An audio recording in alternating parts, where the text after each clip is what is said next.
అసలు జనాలు ఎందుకు ఇలా థింక్ చేస్తున్నారో నాకు అర్థం కాలేదు. అసలు ఏమైందనేది మీకు ఈ వీడియోలో చెప్తాను. ఏప్రిల్ మంత్ కూడా స్టార్ట్ అయిపోయిందంటే సమ్మర్ కూడా వచ్చినట్లే. కానీ ఇక్కడ వెదర్ చూస్తేనేమో రెయినీ సీజన్ లాగా ఉంది. రీసెంట్ డేస్లో వెదర్ మొత్తం చాలా క్లౌడీగా ఉంది. వెదర్ చల్లగా ఉంది కదా, అందుకని నేను పొద్దున్నే చికెన్ పలావ్ అయితే చేశాను. మీకు కూడా చూపిస్తాను. మసాలా ఇంగ్రీడియంట్స్ అన్నీ వేసేసుకొని ఆనియన్స్ వేసుకొని బాగా గోల్డెన్ బ్రౌన్ వచ్చేంత వరకు ఫ్రై చేసుకోవాలి.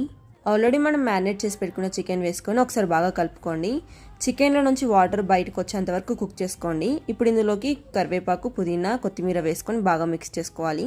నేను ఇక్కడ 1 గ్లాస్ బియ్యానికి 2 గ్లాసెస్ ఆఫ్ వాటర్ తీసుకున్నాను. నాకైతే పర్ఫెక్ట్గా సరిపోయింది. చికెన్లోకి వాటర్ వేసుకొని వాటర్ మసిలినాక రైస్ వేసేసుకొని ఉడికించుకుంటే చికెన్ పలావ్ రెడీ అయిపోతుంది.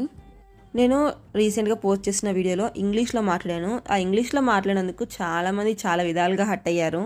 యాక్చువల్లీ ఆ వీడియో వచ్చేసి మోటివేషనల్ అండ్ ఎడ్యుకేషనల్ పర్పస్ కింద రికార్డ్ చేసిన వీడియో.